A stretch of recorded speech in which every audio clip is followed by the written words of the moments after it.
Good morning, ladies and gentlemen. Welcome to my new video. And if you haven't subscribed to this channel, make sure you do so. This is my brand new channel talking about Chinese economy, Chinese business. If you want to know about the Chinese business and economy and what's happening in China, make sure you follow this channel. Before I start with the video, I'm going to be talking about earthquake that's happened in Taiwan, and every single news article that I see, every single post on Twitter, everybody seems to be worried about the semiconductors rather than Taiwanese people. And you can see every single post, everybody saying, "Oh, TSMC is evacuate staff, pauses, semiconductor stuff." It doesn't talk about people, it's basically talking about semiconductors. I mean, look at this guy. The world's largest semiconductor manufacturer, TSMC, was affected by the earthquake in Taiwan. What about the people? I mean, if you had any humanity, you would basically start off with saying, there's an earthquake in Taiwan. I hope the people are okay. I hope the people are safe. Then you can talk about the, businesses and stuff. No word about, if Taiwanese people are safe. No word about if any Chinese people are safe. They're all about, semiconductors. And you can see every single Bloomberg is talking about it as well. Taiwan, semiconductors. It's just the same every single news article you can go to. They're also talking about semiconductors. Taiwan, look at this one. Taiwan has an earthquake. West, are the semiconductors okay? This is exactly what they're trying to do. So you got to read between the lines, guys, and you can see the West doesn't really care about Taiwan or its people or China or anyone. All he cares about is semiconductors. So I want to talk about this recent Biden and Xi spoke on the phone. So Biden basically called President Xi, and it wasn't the other way around, by the way. So it was Biden that called China, and they had a 2-hour conversation. So basically, I was also reading some of the kind of the Chinese papers as well, and it's pretty much the same thing. The Biden admin basically wanted to call China to improve relations, because recently there's been a lot of stuff going on coming out of the United States which have been very anti-Chinese. Like, they've added more sanctions towards China. They've added more weapons to Taiwan. There's more US troops in Kinmen Island, which is Taiwanese island owned. So there's a lot of rhetoric going on, pushing the more, anti-Chinese stuff, pissing off the Chinese people with more sanctions. And so the Chinese are not happy as well. And there could be a number of other reasons why this has happened as well. It could be because the Iranian consulate got bombed recently, and US knows that Iran is very close to China, so they probably called China to basically tell Iran not to escalate or something.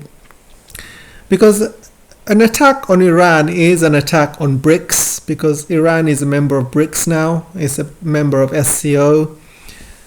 And the most powerful country in the BRICS is China. So obviously they know any escalation with Iran would escalate into a world war. They will, China would get involved and Russia would get involved. So that was probably the main reason. And but the Chinese readout said that they want US to follow the one China policy. What they're doing in Taiwan with all these US troops in Taiwan and selling weapons to Taiwan, Chinese are not very happy about. So they made that very clear to Biden. They're not very happy about all these sanctions going on Chinese companies as well. So they said that to Biden. But Biden pretty much is an idiot, guys. As you know, he will just say one thing one day and he will do another. So he'll probably say to President Xi, yeah, don't worry, I'll sort this out. Don't worry, mate. Don't worry, I'll fix it.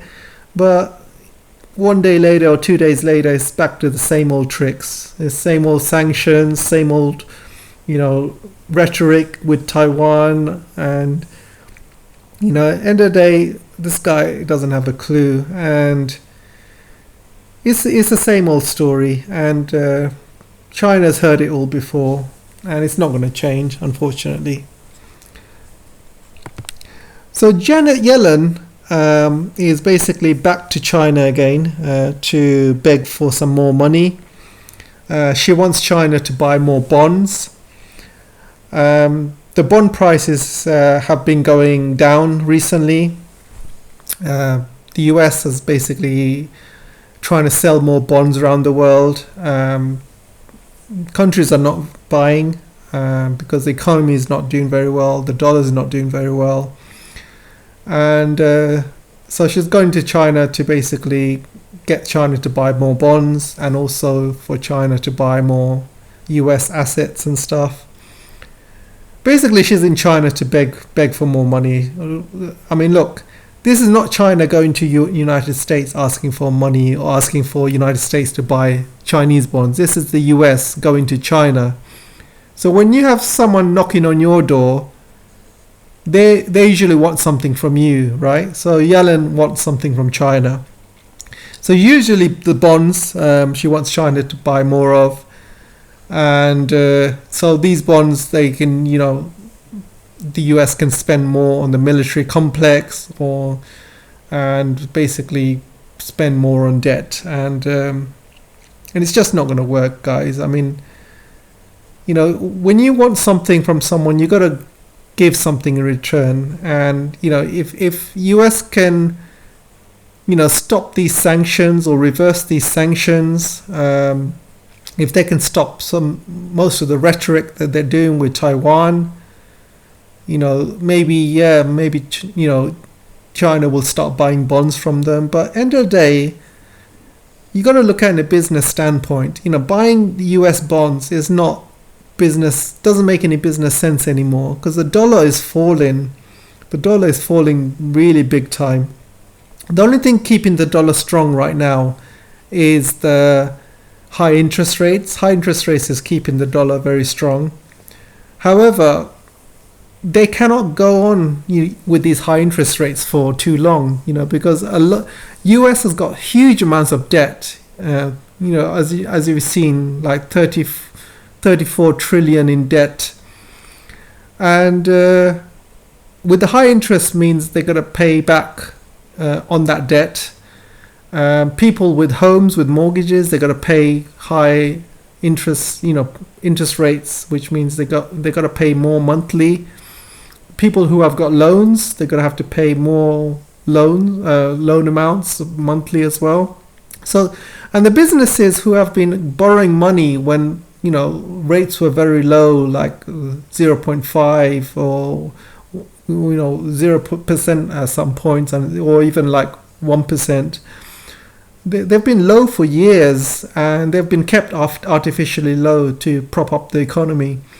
And now it's gone up like 4 or 5 times, and businesses are now going to be struggling to pay lots of these loans back.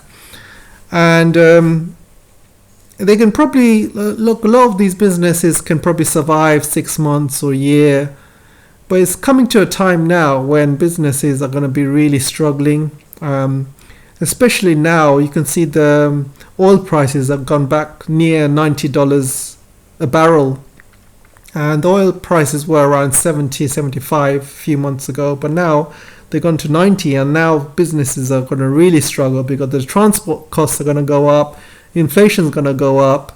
The CPI report came out last month, and that was pretty high, higher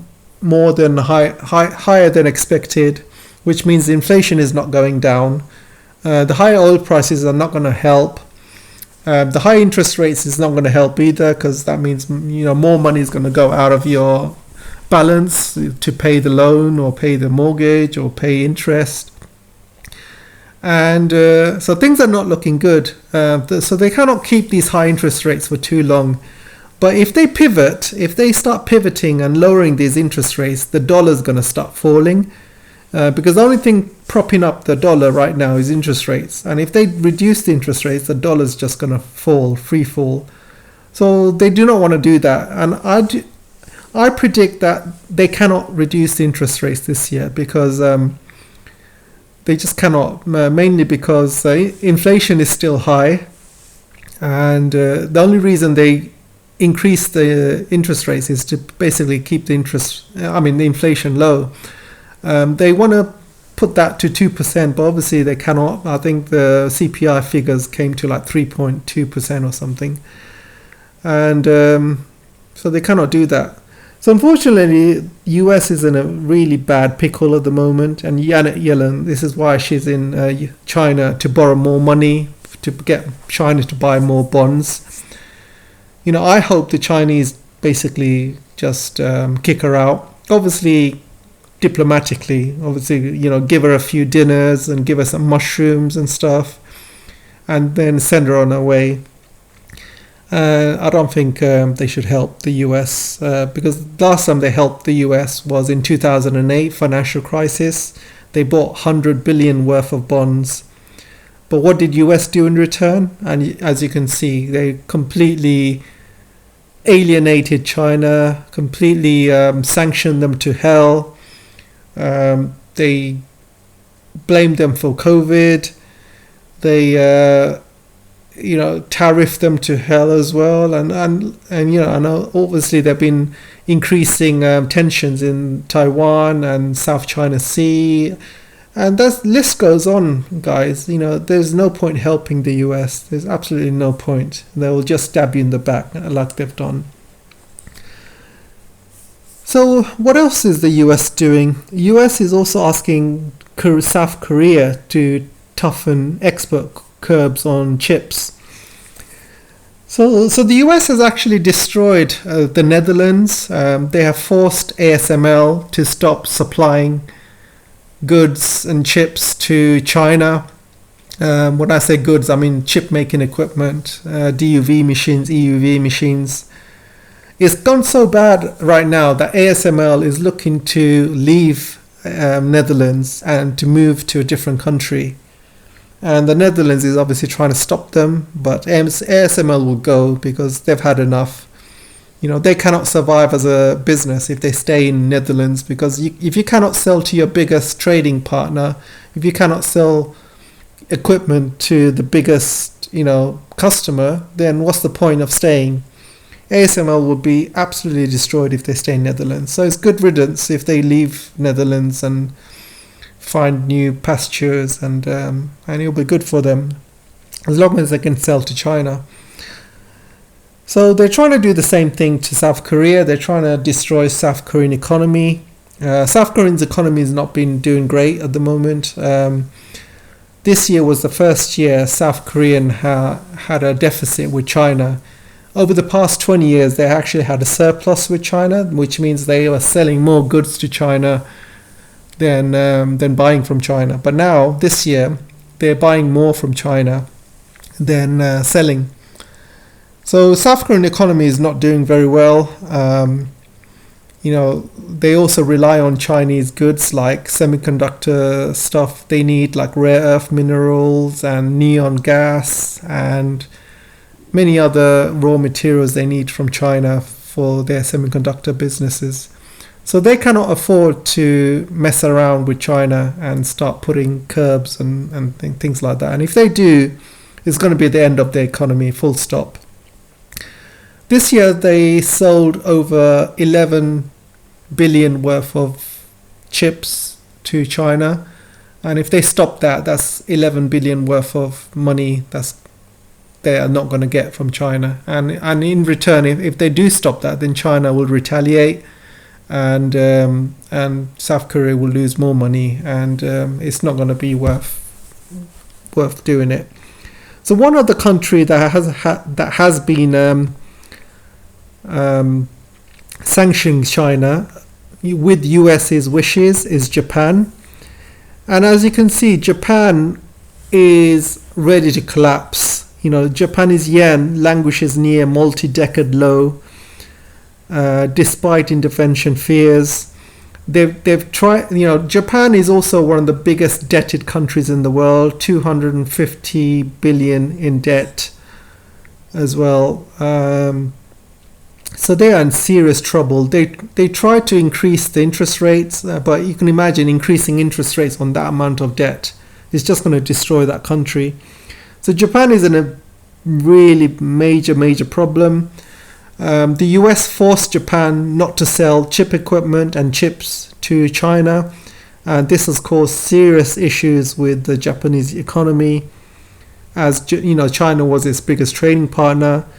So stupidly enough, Japan has basically destroyed its own economy again based on US pressure. Last time they did that was in the Plaza Accord, and the Japanese do not have any sovereignty when it comes to business. They will happily destroy their own economy for the good of the US economy, and it's absolutely ridiculous to see that happen. A country like Japan destroying its own economy because of what US wanted. And it's just sad to see, guys. Absolutely sad to see. So anyway, let me know what you guys think, and don't forget to like and share and subscribe, and I'll see you in the next video. Take care. Bye.